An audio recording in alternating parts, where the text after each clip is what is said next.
Welcome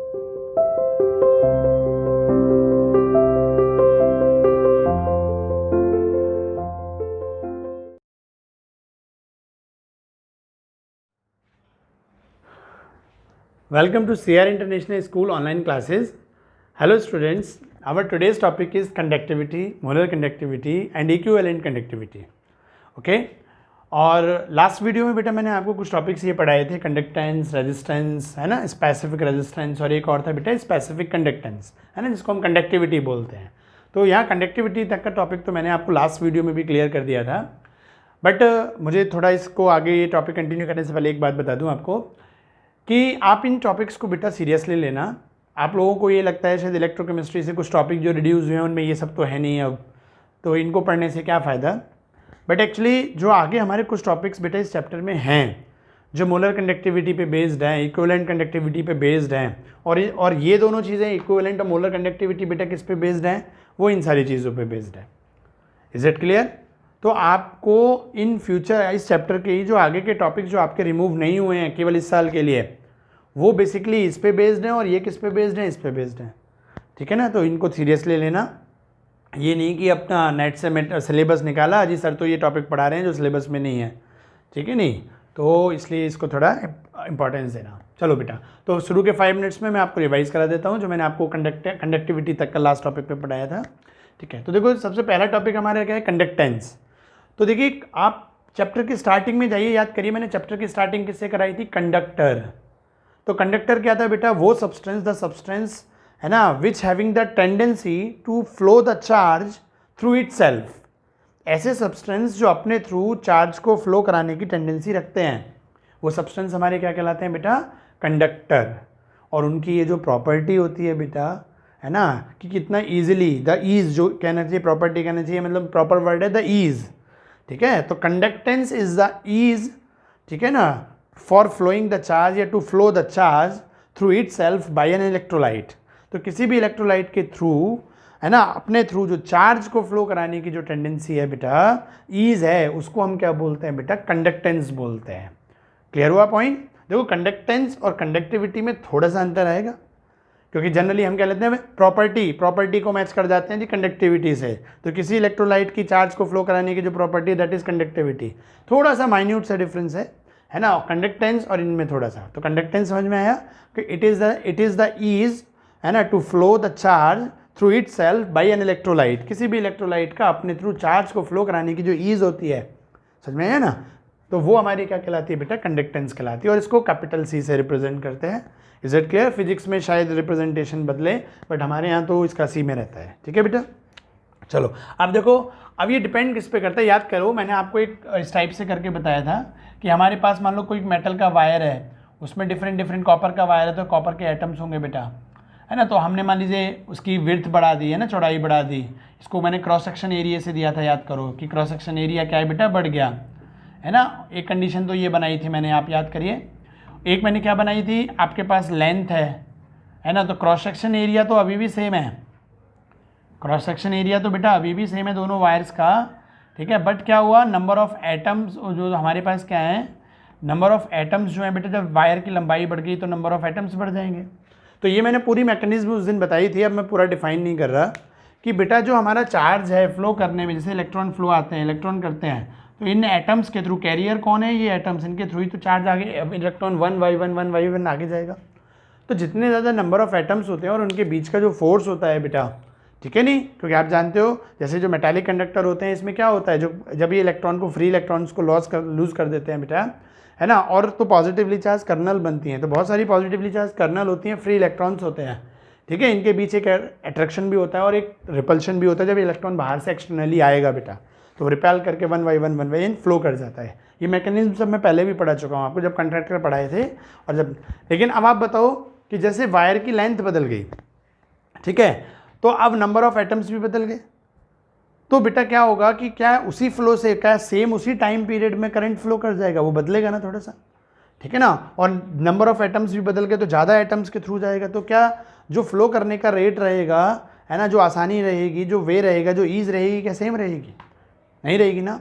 ऐसे ही बेटा हमारे पास चलो लेंथ तो बराबर है दोनों वायर की, लेकिन हमारे पास उसमें क्या है, उसकी जो क्रॉस सेक्शन एरिया है बेटा, ये हमारा जो क्रॉस सेक्शन एरिया है बेटा, ये बदल गया है ना। तो क्रॉस सेक्शन एरिया बदलते क्या है, नंबर ऑफ एटम्स यहाँ भी बदल गए। तो बेसिकली तो नंबर ऑफ एटम्स यहाँ भी बदले, लेंथ बदली, क्रॉस सेक्शन एरिया सेम है, लेंथ बदली तो भी नंबर ऑफ एटम्स बदले, जिनके थ्रू चार्ज फ्लो करेगा, वो कैरियर पार्टिकल्स जो है बेटा। और जब हमारी लंबाई सेम रही लेकिन उसकी क्रॉस सेक्शन एरिया बदला तो भी नंबर ऑफ एटम्स बदले, तो कैरियर एटम्स तो यहाँ भी, कैरियर जो पार्टिकल्स हैं वो यहाँ भी बदले। तो ये क्या करता है, हमारे चार्ज के फ्लो में एक डिफरेंस लाता है, समझ में आया, जिसको, और एक क्या करते हैं, और बेटा ये देखो इलेक्ट्रॉन आता है, पॉजिटिवली चार्ज कर्नल है, वो उसको रोकेगी, अट्रैक्ट करेगी। तो जो एक्सटर्नल आने वाला इलेक्ट्रॉन है उसको जब पॉजिटिवली चार्ज कर्नल मेटल की बेटा रोकेगी, अट्रैक्ट करेगी, तो उसके आगे फ्लो करने में एक बैरियर क्रिएट हुआ। ये जो बैरियर होता है इसी को हम बोलते हैं रेसिस्टेंस। देखो नाम क्या होता है, अब रेसिस्ट एक वर्ड होता है, रेसिस्ट का मतलब होता है रोकना, ठीक है। तो जब एक्सटर्नल इलेक्ट्रॉन आए तो ये जो मेटेलिक कंडक्टर्स में पॉजिटिवली चार्ज कर्नल है वो उनको क्या करती है, अट्रैक्ट करती है, अट्रैक्ट करेगी, उसको रोकेगी। तो रोकेगी तो क्या होगा, मतलब और भी बहुत सारे रीज़न है, बेसिक फंडामेंटल में आपको बेसिक चीज़ बता रहा हूँ। तो वो उसको रोक रही है बेटा, आने वाले इलेक्ट्रॉन को आगे फ्लो करने में रोक रही है। कौन, इस मटेरियल के अंदर के जो कॉन्स्टिट्यूएंट पार्टिकल्स हैं, जो कैरियर पार्टिकल्स हैं, इज इट क्लियर। और इसी चीज़ को मतलब फ्लो को रोकना, ठीक है नहीं, उसमें बाधा क्रिएट करना, उसमें एक बैरियर क्रिएट करना, ये जो चीज़ होती है इसी को हम क्या बोलते हैं, रेसिस्टेंस। और इसको हम किससे रिप्रेजेंट करते हैं, आपके कैपिटल आर से। तो कंडक्टेंस और रेजिस्टेंस की डेफिनेशन एक दूसरे पे बेस्ड है बेटा, इंटर रिलेट है, ठीक है ना। कि फ्लो ऑफ चार्ज की जो ईज है वो क्या कहलाती है, कंडक्टेंस। और जब कोई फ्लो ऑफ चार्ज होता है तो उसको फ्लो में जो बैरियर क्रिएट होता है ना, उसको हम क्या बोलते हैं, रेसिस्टेंस कहते हैं। तो आप बताओ ये एक दूसरे के इन्वर्सली प्रोपोर्शनल नहीं हो गए क्या, ठीक है। तो इस तरीके से इनके बीच का एक रिलेशन भी है कि C इक्वल टू क्या होता है बेटा, आपके पास 1/r, ठीक है। तो जो कंडक्टेंस होता है वो इक्वल टू क्या हो जाता है, 1/r, या R बराबर क्या हो जाएगा, 1/c। Is it clear. तो आपको ये टॉपिक, ये मैं पिछली बार भी कर दिया था लास्ट वीडियो में, लेकिन फिर भी ये मुझे बताना क्लियर है, क्योंकि ज़रूरी है क्लियर करना, क्योंकि बेटा आगे हमारी कुछ प्रॉपर्टीज़ हैं, है ना। जैसे डाइल्यूशन लॉ आएगा बेटा हमारे पास एक, है ना, कोलरास लॉ आएंगे, स्ट्रॉन्ग इलेक्ट्रोलाइट और वीक इलेक्ट्रोलाइट की कंडक्टिविटी में डिफरेंस आएगा।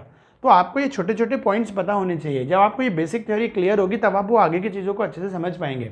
इसीलिए आपसे कह रहा हूँ कि आप लोग ये चीज़ ना सोच के कि ये तो टॉपिक से हट गए इस साल के लिए तो हम क्यों पढ़ें। अब बच्चों में ये बहुत टेंडेंसी होती है कि जब पेपर में नहीं आएगा तो अरे ये नहीं आएगा, लेकिन अब छोटी क्लासों में ABCD पढ़ाई जाती है, +2 में क्या ABCD थोड़ी आती है, 1 2 3 4 थोड़ी आएंगे। लेकिन आपको वर्ड अल्फ़ाबेट से वर्ड बनाने नहीं आएंगे और ग्रामर यूज़ करके सेंटेंस बनाने नहीं आएंगे, तो +2 के सेंटेंस में आपका जो आंसर कैसे लिखोगे। तो वही सेम चीज़ है बेटा, ये छोटी छोटी डेफिनेशन तो भले ही इस साल के लिए हटा दिए हैं, लेकिन इनके बेसिस पे जो बड़े टॉपिक हैं वो आप नहीं समझ पाओगे, ठीक है नहीं। तो अपना ज़्यादा दिमाग में चलाना। हाँ जी, तो अब चलो बेटा हमारी ये 2 टॉपिक हुई, कंडक्टेंस और रेजिस्टेंस। अब आते हैं बात बेटा हम स्पेसिफिक रेजिस्टेंस पे, ठीक है ना। तो देखो स्पेसिफिक रेजिस्टेंस क्या होता है, जैसे आपने देखा कि देखो रेजिस्टेंस एक प्रॉपर्टी है कि जो उनके पॉजिटिवली चार्ज कर्नल और इलेक्ट्रॉन के बीच का जो अट्रैक्शन फोर्स है और जब एक्स्ट्रा इलेक्ट्रॉन हुआ तो उसके बीच का एक रिपल्सिव फोर्स हुआ है। तो ये तो जो रेजिस्टेंस है वो तो वहाँ गया, लेकिन अब ये नंबर ऑफ एटम, वायर की लंबाई बढ़ी है ना, या चौड़ाई बढ़ी, क्रॉस सेक्शन एरिया बढ़ा, तो उसके बेसिस पर क्या हुआ, वो फोर्स ऑफ अट्रैक्शन है और जो रिपल्शन है उसकी वैल्यू घटी बढ़ी। तो वो हमारा रेजिस्टेंस किस पे डिपेंड करता है, तो उसके लिए हमारे पास क्या होता है बेटा, जो R होता है वो डायरेक्टली प्रोपोर्शनल होता है किसके, वायर की लंबाई के, लेंथ के, और साथ ही साथ इन्वर्सली प्रोपोर्शनल होता है क्रॉस सेक्शन एरिया के। और इन दोनों को हम मिक्स करते हैं तो हमारे क्या बन जाएगा, R L/A, directly proportional to L/A। Is it clear. और इसको बेटा जब हम हटाएंगे तो हमारे पास क्या बन जाएगा, एक आप कांस्टेंट दोगे और वो कांस्टेंट ये रो दिया हमने, रो इंटू L/A, क्लियर। और यहाँ ये जो रो है इसको मैं अगर अलग कर लूँ तो इनको क्रॉस मल्टीप्लाई करूँ तो क्या बन जाएगा, R इंटू A/L। तो ये चीज़ हमारी क्या है बेटा, रेसिस्टिविटी या स्पेसिफिक रेसिस्टेंस। तो समझे स्पेसिफिक रेसिस्टेंस क्या है कि बेटा जो फिजिकल हमारे जो मतलब फिजिकल मेजरमेंट हैं कि वायर की लंबाई, मान लो कॉपर के आपने दोनों वायर लिए, एक की 10 सेंटीमीटर एक की 20 सेंटीमीटर, या लेंथ सेम रही तो क्रॉस सेक्शन एरिया बदला लेकिन वायर दोनों कॉपर के ही हैं, ठीक है। तो उस टाइम पे कहाँ पे रेसिस्टेंस ज़्यादा क्रिएट हुआ, कहाँ पे कम हुआ, किस वायर में, वो वायर की लेंथ और उसके क्रॉस सेक्शन एरिया पे डिपेंड करता है। Is that clear. तो ये हमारे जो आया R is directly proportional to L, R is directly proportional to 1/A, वो या inversely proportional to cross section area. इन दोनों को मिक्स करके हमने बनाया R directly proportional to L/A। और इसको हटाएंगे तो एक कांस्टेंट दिया, कांस्टेंट क्या जो उसका क्या रो ही क्या कहलाता है, स्पेसिफिक रेजिस्टेंस। ये आपको क्लियर हो गया। चलिए बेटा, अब आती है बात यहाँ पे हमारे इसी चीज़ में हम आगे बढ़ते हैं। तो हमारे पास अब आता है स्पेसिफिक कंडक्टेंस। जैसे देखो रेसिस्टेंस, कंडक्टेंस था, रेसिस्टेंस था, अब रेसिस्टेंस से ही क्या बना, स्पेसिफिक रेसिस्टेंस बना थोड़ा सा ऐड करके। ऐसे ही कंडक्टेंस को थोड़ा सा बदल के क्या बन जाएगा बेटा हमारे पास, स्पेसिफिक कंडक्टेंस।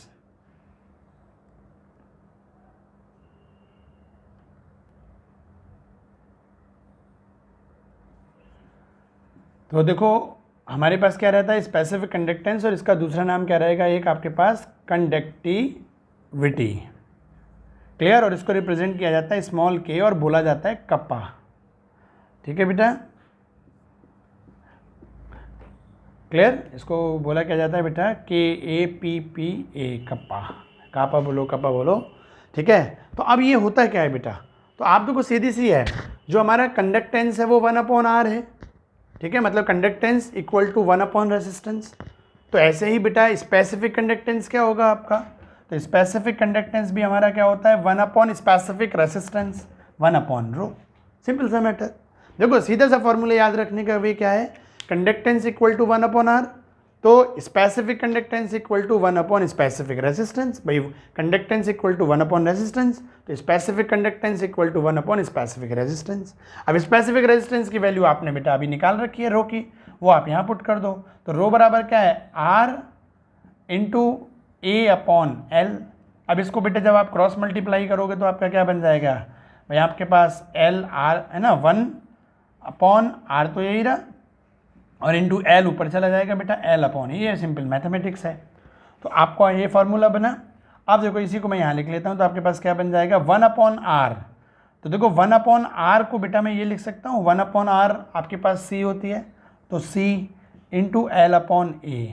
और हमारा फार्मूला बन गया क्या बेटा, ये आपका एक फार्मूला में, ये भी हमारे पास एक फार्मूला है कि चलो मैं इसको दोबारा ही मतलब दोनों को एक साथ ही कर देता हूँ कि एक फार्मूला हमारे पास क्या बना, यहाँ पर ये बन गया कि कप्पा इक्वल टू आपके पास 1/R इंटू L/A।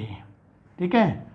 और देखो बेटा ये जो L/A होता है जिसको मैंने यहाँ लिखा है, ये हमारा, इसको एक टर्म भी दी गई है, इसका नाम होता है सेल कांस्टेंट। ये हमारे पास क्या होता है, L/A होता है cell constant. Is it clear. तो यहाँ पे देखो हम इसको क्या लिख सकते हैं बेटा, इसी चीज़ को मैं आगे यहाँ लिख देता हूँ कि कप्पा इक्वल टू 1/R को मैं लिख सकता हूँ C बेटा। C का मतलब है ना कंडक्टेंस, और L/A क्या है, सेल कांस्टेंट। तो देखो यहाँ से हमारे पास एक फॉर्मूला बन के मिल गया। क्लियर। और K को मैं, K हमारी क्या टर्म है बेटा, है ना कंडक्टिविटी। ये हमारे पास क्या है बेटा, कंडक्टिविटी। तो देखो ये फॉर्मूला हमारे पास एक बन के तैयार हुआ। ठीक है, सीधा सा देखो स्पेसिफिक कंडक्टेंस का फॉर्मूला क्या बनेगा, K equal to 1 specific resistance. Rho का फॉर्मूला ये है R इंटू A/L, वो हमने यहाँ वैल्यू पुट करी, क्रॉस मल्टीप्लाई किया, L ऊपर चला जाएगा। ठीक है, तो 1/R इंटू L/A। 1/R क्या कहलाता है हमारा कंडक्टेंस, L/A क्या कहलाता है सेल कांस्टेंट। तो कंडक्टिविटी आपको आ गया। तो देख रहे हो आप, कंडक्टिविटी तो ये है और कंडक्टेंस क्या है 1/R है, तो डिफरेंस है दोनों में। ठीक है बच्चों, आप लोग न्यूमेरिकल प्रॉब्लम्स में ये चीज़ थोड़ा ध्यान रखना कि अगर न्यूमेरिकल वैल्यू में कंडक्टेंस की वैल्यू दी है मतलब C दी है, और अगर कंडक्टिविटी की वैल्यू दी है तो इसका मतलब क्या दे रखा है आपको, स्मॉल k की वैल्यू दे रखी है। ये मैं भाई देखो अब इतने साल पढ़ाते हो गए आप लोगों को, जब न्यूमेरिकल देते हैं टेस्ट में, यूनिट टेस्ट में, हाफ ईयरली एग्जामिनेशन में, एनुअल एग्जामिनेशन में, तब आप लोग हम बच्चों का देखते हैं अच्छे होशियार बच्चे भी जल्दी में वैल्यू दे रखी थी कंडक्टेंस की, और कंडक्टिविटी कंडक्टेंस को सेम समझ गए, के की जगह कंडक्टेंस वाली वैल्यू लगा दी, और छोटी सी मिस्टेक की वजह से क्या हुआ, न्यूमेरिकल तो गलत हो गया ना। समझ में आया नहीं बेटा। तो इसीलिए मैंने ये रिपीट किया है आप लोगों को। मैंने लास्ट वीडियो में भी ये सारे टॉपिक थे और अभी भी मैंने यही सारे टॉपिक रिपीट करे हैं, इसीलिए। क्लियर है। चलो तो मोलर अब आते हैं हमारे पास इसके बाद मोलर कंडक्टिविटी और इक्विवेलेंट कंडक्टिविटी। ठीक है, तो नेक्स्ट वीडियो में अपने मोलर कंडक्टिविटी या इक्विवेलेंट कंडक्टिविटी को देखते हैं। ठीक है, ओके।